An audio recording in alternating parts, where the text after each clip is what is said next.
శ్రీ గురుభ్యో నమః. శ్రీమాత్రే నమః. ఆషాఢమాసంలో, శ్రావణ మాసంలో, మాఘమాసంలో, వరలక్ష్మి వ్రతాలలో, లక్ష్మీ పూజల్లో పసుపు గణపతితో పాటుగా పసుపు గౌరీదేవిని కూడా చేస్తూ ఉంటాము. అయితే ఈ పసుపు గౌరీదేవి అని ప్రత్యేకంగా అంటాం, కానీ పసుపు పార్వతీదేవి అనో, పసుపు లక్ష్మీదేవి అని, పసుపు సరస్వతి అని, పసుపు కనకదుర్గ అని అనము. కేవలం పసుపు గౌరీదేవి అని అంటాము. మరి ఎందుకు పసుపు గౌరీదేవిని ఇంతలా మనము ప్రత్యేకంగా పూజిస్తాము? పసుపు గౌరీదేవి నిత్యం మనతో ఎలా ఉంటుంది అనే విషయం గురించి, పసుపు గౌరీదేవికి భక్తులకి ఉన్నటువంటి మాతృ సంబంధిత ప్రత్యేక ఆత్మీయ అనుబంధం ఏంటో మన గురువు గారైనటువంటి శ్రీవత్సాచార్యుల పెద్దయ్య గారి మాటల్లో ఇప్పుడు తెలుసుకుందాం. పార్వతీ పరమేశ్వర కైంకర్యం చేయడం భాగ్యమైతే గౌరీ ప్రతి ఒక్కరి చంద్రంలో చాలా ముఖ్య పాత్ర పోషిస్తుంది.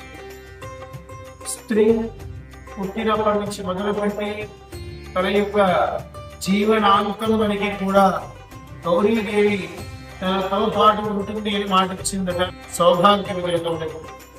అయితే అందరూ ఏమనుకుంటారు, అమ్మ కృప మనతో ఉంటుందేమో అని.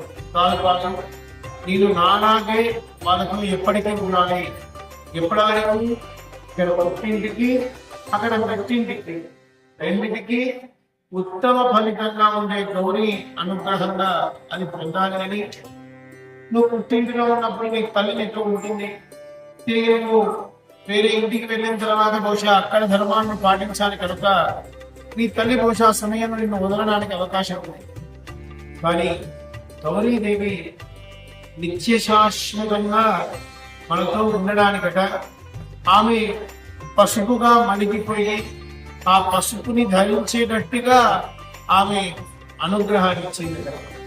అయితే పసుపుని ధరించడం అని అంటే ఏదో ఒక పసుపు ఒక పూజ చేసుకోవడం కాకుండా ఆడవాళ్ళ చేతిలో ఎంత పసుపు నిండితే అంత గొప్ప అనుగ్రహం వాళ్ళకు లభ్యమవుతుంది అని, చివరికి వాళ్ళు తినే నిత్యం వాళ్ళ ఆధ్వర్యంలో ఉండేటువంటి వంట స్థావరంలో కూడా పసుపుని పెట్టి ఆ పసుపును ముట్టుకుంటే తప్ప ఆ వంటకు శుద్ధితత్వం ఏర్పడేటట్టుగా తల్లి అనుగ్రహాన్ని ఇచ్చింది ఈ లోకం.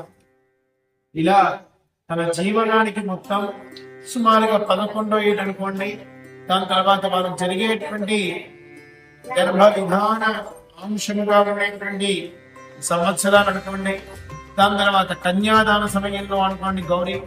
దాని తర్వాత తిరిగి తన పుత్రిక కన్యాదానం చేస్తున్న సమయంలో, తిరిగి పురుడు చేస్తున్న సమయంలో, ఇలా మొత్త జీవనానికి ఆధారం కాదు, ఈ మొత్త జీవనానికి మంగళం సమర్పించేటట్టుగా అమ్మ మనతో కృపగా ఉంటుంది కనుక అలాంటి పార్వతీ పరమేశ్వర అనుగ్రహం మనం పొందడానికి చేస్తున్నటువంటి మహోన్నతమైనటువంటి కార్యక్రమమే ఈ యొక్క దుర్గాదేవి ఉపదాన. అయితే మనం అమ్మని ఒక శక్తిగా కొలవగలుగుతాం, కానీ అమ్మని పలు శక్తులు నిమిడిపై ఉన్నటువంటి తల్లిగా కొలవడం అనేటువంటిదే కనకదుర్గ ఆరాధన. అమ్మ ఎక్కడి నుంచి ఎక్కడి వరకు పరిరక్షించగలుగుతుంది అంటే, ఎలాగైతే కూర్చొని నీకు నిండుతరాన్ని అనుగ్రహంగా ఇస్తుందో, అలాంటి నిండుతరానికి ఎప్పుడు భంగం కలిగినా తన ఆయుధంగా మారి వారి ముందు ఉండి రక్షించేటట్టుగా ఆ యొక్క అమ్మ దుర్గాదేవిగా పరిరక్షించేటువంటి తల్లిగా మనకందరికి అనుగ్రహాన్ని ఇచ్చింది. అందుకు ఈ లోకంలో ఎన్నో అవతారాలు అమ్మ ఎత్తినప్పటికీ అందులో దుర్గాదేవి అంశం చాలా విభిన్నమైనటువంటి అనుభవం. అంటే ఒక అమ్మలా ఉండేటువంటి ఒక తల్లికి తన పుత్రుల వద్ద జరిగేటువంటి ఎటువంటి అపరాధాన్నైనా ఒక తల్లి ఎలా సహించదో చూపించినటువంటి అంశం అంశం కనుక అలాంటి అమ్మ మన దగ్గరికి వచ్చి మనతో, మన అందరితో నిత్య నివాసురాలే ఇక్కడ ఉండడం, మనమందరం తనతో పాటు ఎలాగైతే మనం మన పక్కింటి వాళ్ళు అలా మనం అందరం కొన్ని ఇంట్లో ఇలా అయితే ఉన్నామో అంత శక్తి కలిగి అంత ముక్తి ప్రదాయైనా కూడా ఆమె నిమిడిపై కూర్చొని మనందరితో పాటే అలా ఉంటూ నేను మీతో ఉంటాను అని మాట ఇచ్చినటువంటి తల్లికి చెప్పే ఏకైక కృతజ్ఞత ఆరాధననే మనం ఈనాడు చూస్తున్నటువంటి ఈ యొక్క ఆడవాళ్ళకి పసుపు గౌరీదేవికి ఉన్నటువంటి మాతృ సంబంధిత ప్రేమపూర్వకమైనటువంటి అనుబంధం గురించి గురువుగారి మాటల్లో తెలుసుకున్నారు కదండి. అలాగే కనకదుర్గ అమ్మవారి యొక్క విశిష్టతను గురించి కూడా తెలుసుకున్నారు కదా.